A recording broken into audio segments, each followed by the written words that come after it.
America के विदेश मंत्री एंटनी ब्लिंकेन के बिगर मुसलमानों को लेकर दिए गए बयान से चीन बुरी तरह झल्लाया हुआ है। चीन के विदेश मंत्रालय ने गुरुवार को एक बयान जारी कर बिगर मुसलमानों पर अत्याचार के आरोप को खारिज किया। हालांकि चीन के विदेश मंत्रालय के प्रवक्ता ने जिस तरह से झुंझुलाते हुए जवाब दिया वो काफी हैरान करने वाला था। चीन के विदेश मंत्रालय के प्रवक्ता झाओ लिजियान ने कहा कि चीन में कोई जनसंहार नहीं हुआ। चीन में कोई जनसंहार नहीं हुआ। चीन में कोई जनसंहार नहीं हुआ। सबसे जरूरी बातों को 3 बार दोहराया जाना चाहिए।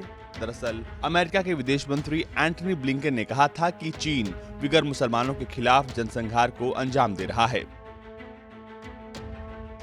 अमेरिका के विदेश मंत्री एंटनी ब्लिंकेन ने बिगर मुसलमानों के साथ चीन के बर्ताव की आलोचना की थी।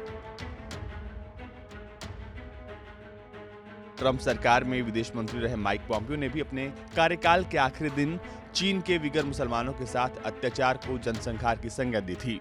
माइक पॉम्पियो ने कहा था कि चीन शिजियांग प्रांत में बिगर मुसलमानों और दूसरे धार्मिक अल्पसंख्यक समूहों को निशाना बनाते हुए जनसंहार कर रहा है और मानवता के खिलाफ अपराधों को अंजाम दे रहा है। चीन ने पॉम्पियो के बयान को लेकर भी कड़ा ऐतराज जताया था।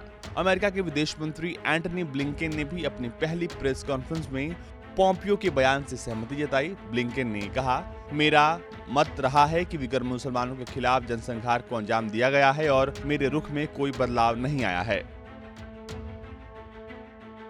अंतर्राष्ट्रीय संगठनों की तमाम रिपोर्ट्स में चीन के शिजियांग प्रांत में बिगर मुसलमानों के साथ भेदभाव और उन्हें प्रताड़ित किए जाने की बात सामने आती रही है। चीन बिगर मुसलमानों को प्रशिक्षण कैंप के बहाने डिटेंशन सेंटर में कैद करके रखता है और इसे आतंकवाद के खिलाफ अपनी जंग का हिस्सा करार देता है। चीन की मीडिया में छपे विश्लेषण में भी कहा जा रहा है कि अमेरिका की बाइडेन सरकार भी चीन को काउंटर करने के लिए ट्रंप की इंडो पैसिफिक रणनीति को आगे बढ़ाएगी।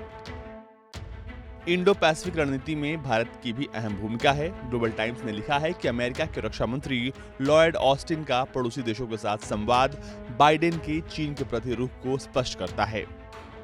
ऑस्टिन का अपने कार्यकाल के दूसरे दिन भारतीय रक्षा मंत्री से बात करना दिखाता है कि बाइडेन सरकार भारत के साथ रक्षा सहयोग बढ़ाना चाहती है और चीन से जुड़े मुद्दे पर भी भारत के साथ साझेदारी मजबूत करने की इच्छुक है। चीन को लग रहा है कि बाइडेन सरकार भी क्वाड को मजबूत करने की कोशिश करेगा। इसमें भारत, अमेरिका, ऑस्ट्रेलिया और जापान शामिल हैं। ब्यूरो रिपोर्ट, भारत तक।